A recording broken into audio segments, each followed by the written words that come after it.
बुद्ध बुद्ध बोले तो अंग्रेजी में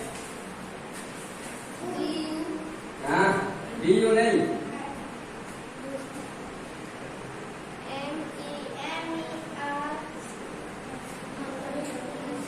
क्या बोलते हैं? मरकरी। अब बताओ सूर्य से दूरी के क्रम में कौन सा नंबर का ग्रह है? बहुत बढ़िया, पहला है ना जी। सूर्य से दूरी के क्रम में पहला है। जैसे ये अपना सूर्य है, सबसे पहले कौन सा ग्रह आता है? बुध है ना। तो ये सूर्य के सबसे पास,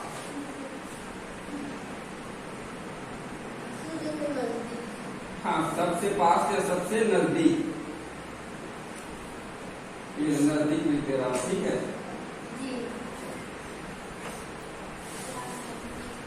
अब बताओ सूर्य के सबसे पास है, इसको सबसे ज्यादा क्या मिलेगा? रोशनी मिलेगा। और सबसे ज्यादा रोशनी मिला मतलब सबसे ज्यादा गर्मी। मतलब ये जो ग्रह है सबसे ज्यादा कैसा है? गर्म।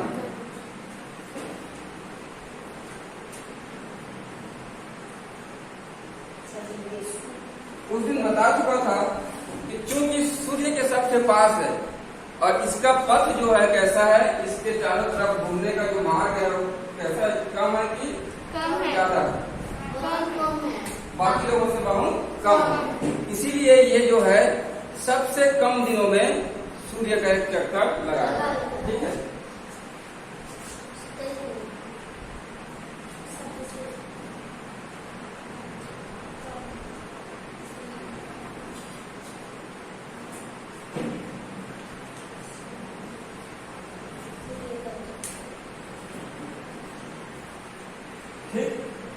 इसके अलावा और कुछ बता सकते हो क्या? चूंकि ये सूर्य के सबसे पास है, प्रकाश सबसे ज्यादा इसी पर पड़ेगा, इसीलिए हम धरती से इसको नहीं देख पाते।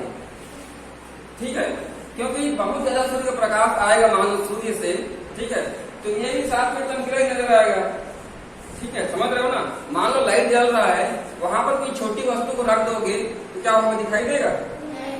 नहीं दिखाई देगा, वो भी चमकेगा, समझ लो। तो हमें ऐसा प्रतीत होगा जैसे लाइट ही आ रहा है। ठीक है, इसीलिए ये हमें धरती से दिखाई नहीं देता। अब देख लो, बुध का जो लक्षण है, जैसे व्यास और द्रव्यमान चंद्रमा के लगभग समान है। व्यास और द्रव्यमान, इस जो व्यास और द्रव्यमान किसके समान है? चंद्रमा के समान। समझ लेते हैं व्यास और द्रव्यमान क्या है। गणित पढ़े होगे व्यास। मान लो कि गोला है, ये इसका केंद्र होता है ना, और ये इसका इतना क्या बोलेंगे?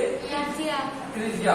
और अगर पूरा इस छोर से छोर तक मिला दें तो ये क्या कहलाएगा? व्यास। तो इसका जो त्रिज्या है और इसका जो व्यास है वो सेम किसके समान है? चंद्रमा के समान है। मतलब इसका जो आकार है वो चंद्रमा के लगभग बराबर है, ऐसा मान सकते हैं। ठीक, अब आते हैं द्रव्यमान पर। हमारे पास दो वर्णन है, एक होता है द्रव्यमान और दूसरा होता है भार। क्या ये दोनों समान है? नहीं। ध्यान सुनो, ये जो द्रव्यमान का मतलब क्या होता है? किसी वस्तु की मात्रा कितना है। ठीक है, और इस भार का मतलब होता है वजन। तो वजन, एग्जाम्पल के लिए सुनना, द्रव्यमान का क्या होता है? पदार्थ की मात्रा।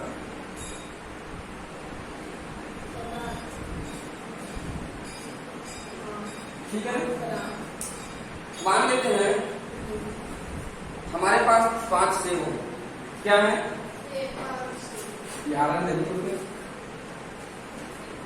आरन 5 सेब हो। ठीक है, और इनका वजन है 1 किलोग्राम। नहीं आ रहा, चलो ठीक है। 5 क्या है अपने पास और एप्पल है, और इनका वजन कितना है? 1 किलोग्राम। ये जो 5 संख्या है उतना मात्रा, ठीक है, इसको हम लोग बोलेंगे समझ लो द्रव्यमान, ठीक है, मतलब मात्रा कितना है वो पदार्थ कितना है, ठीक है। और भार किसको बोलते हैं, ये हो जाएगा भार, वजन, इसको बोलेंगे उसका वजन, ठीक है। तो ये जो द्रव्यमान है वो हर जगह समान रहता है, लेकिन ये जो है भार और वजन जो है स्थान के अनुसार बदलता है। क्या होता है, ये बदलता है, ठीक है। कैसे बदलता है, मान लेते हैं हमारे पास 60 किलो सेव है, 60 किलो एप्पल, ठीक है। अब मान लेते हैं इसमें 200 एप्पल आए, ये एप्पल की संख्या है, सेव की संख्या है, ठीक है।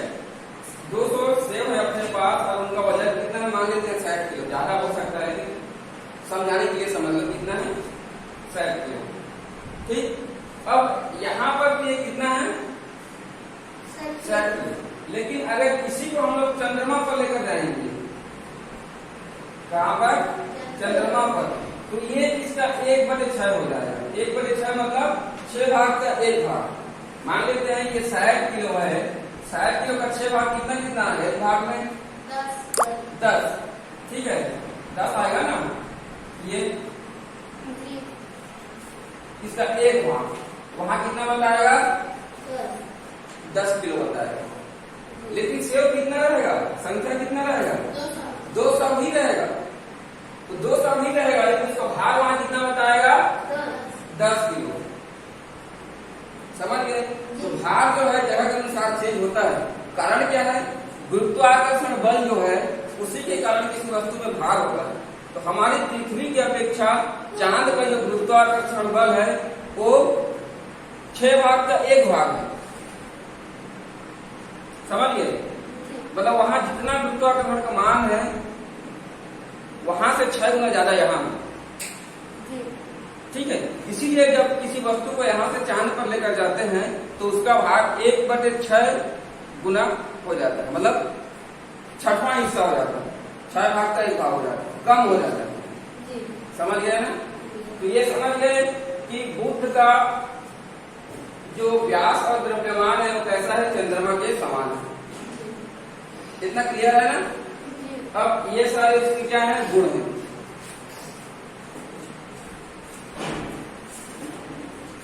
चंद्रमा के समान ही बुध पर किसी तरह का वायुमंडल नहीं है। वायुमंडल नहीं है मतलब ये हमारी पृथ्वी है तो इसके चारों तरफ वायु का एक घेरा पाया जाता है।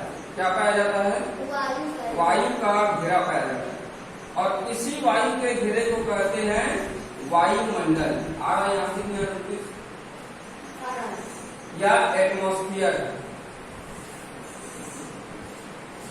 समझ गए, समझ गया ना। तो वहां जो है बुध में वायुमंडल ऐसा नहीं है, बुध ग्रह के चारों तरफ वायु का कोई घेरा नहीं है। वहां का धरातल जो है ऐसा, जमीन जो है चट्टानी है, चट्टान से भरा हुआ है, ठीक है, पथरीला जमीन है, वहां पर पर्वत भी है, और इसका कोई भी बुध का कोई भी उपग्रह नहीं है। उपग्रह नहीं मतलब कोई भी पिंड बुध ग्रह के चारों तरफ चक्कर नहीं लगाता, ठीक है। इतना समझ गया ना।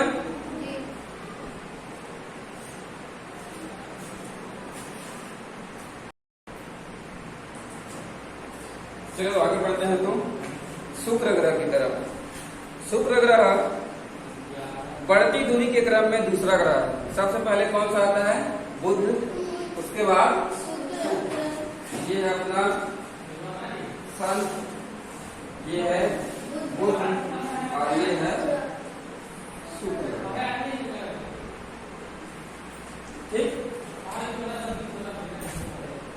अंग्रेजी में क्या बोलते हैं इसको,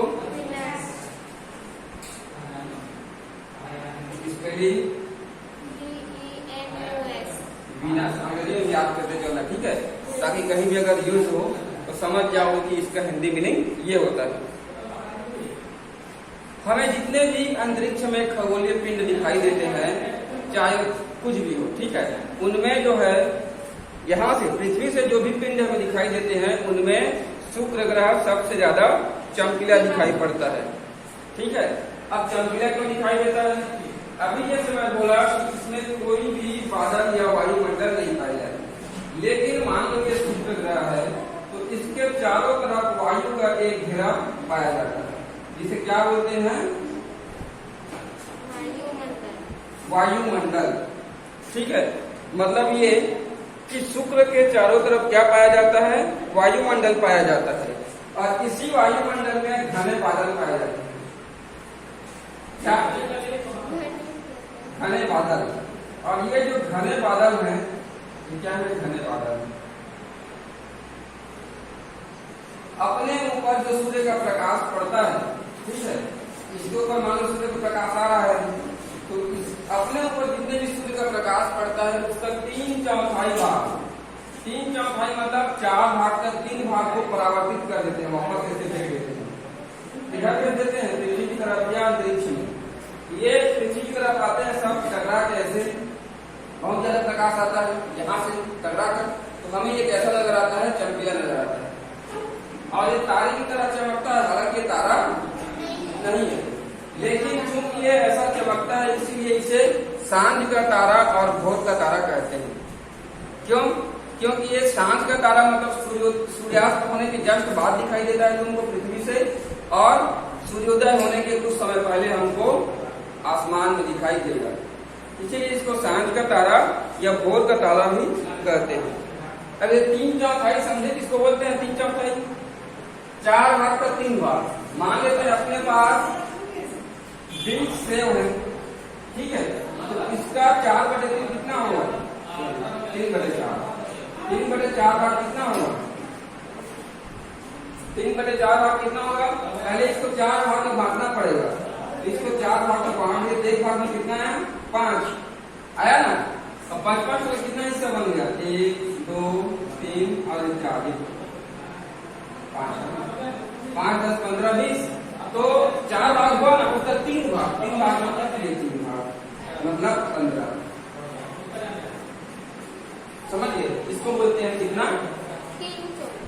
हाँ, 3/4, 4 भाग का 3 भाग, 4 भाग है ना तो 3 भाग 15 हुआ। तो अपने ऊपर जितना भी सूर्य का प्रकाश पड़ता है उसके 3 भाग को, 4 भाग के 3 भाग को क्या करते हैं? परावर्तित कर देते हैं, एक भाग को सोख लेता है, इसीलिए बहुत ज्यादा चमकीला दिखाई देता है। इसका द्रव्यमान पृथ्वी के द्रव्यमान का 4/5 है। इसका जो द्रव्यमान है वो पृथ्वी के द्रव्यमान का कितना है? 4/5। अगर पृथ्वी 5 किलो की है तो ये कितने किलो का है? 4/5, 5 भाग का 4 है, 4 किलो का। एग्जाम्पल के लिए बता रहा हूँ ना, पृथ्वी 5 किलो की नहीं है। ठीक है, इतना समझ गया ना? दोनों का व्यास लगभग बराबर है, शुक्र का व्यास और पृथ्वी का व्यास लगभग बराबर है। व्यास मैं बता चुका हूँ ना, ये यहाँ से यहाँ तक व्यास बोलते हैं, तो दोनों का व्यास जो है लगभग कैसा है? बराबर है। शुक्र का अपना कोई भी उपग्रह नहीं है, मतलब सूर्य के चारों तरफ कोई भी पिंड चक्कर नहीं लगाता, मतलब न तो बुध का कोई उपग्रह है न ही शुक्र का कोई उपग्रह है। और अभी हम लोग देखें कि दूरी के क्रम में शुक्र ग्रह जो है कौन से नंबर पर आता है? दूसरे नंबर पर, ठीक है, और सबसे ज्यादा चमकीला है। ठीक है, जितने भी ग्रह हैं सबसे ज्यादा चमकीला शुक्र ग्रह है। इसमें वायुमंडल पाया जाता है, इसमें घने बादल पाए जाते हैं, ठीक है, जो अपने ऊपर पड़ने वाले प्रकाश के 3/4 भाग को परावर्तित कर देते हैं, मतलब टकरा कर वापस भेज देते हैं। इसीलिए ये सबसे ज्यादा क्या दिखाई देता है? चमकीला दिखाई देता है। इसका व्यास भी लगभग पृथ्वी के बराबर है। ठीक, इसे सांझ का तारा या भोर का तारा कहते हैं, क्योंकि शाम को सूर्यास्त के तुरंत बाद दिखाई देता है और सवेरे जो है सूर्योदय से कुछ समय पहले दिखाई देता है। चूंकि इसका जो अधिकांश लक्षण है वो लगभग पृथ्वी से मिलता जुलता है, इसीलिए इसको पृथ्वी की बहन भी कहते हैं। क्या बोलते हैं? पृथ्वी की बहन। अगर कोई पूछे कहीं भी एग्जाम में आ जाए कि पृथ्वी की बहन कौन से ग्रह को कहते हैं, तो किसको बोलते हैं? शुक्र ग्रह। हाँ, बहन। खींचता है। ठीक है, अब क्लियर है? ये हो गया शुक्र ग्रह। अगला देखते हैं हम लोग मंगल ग्रह।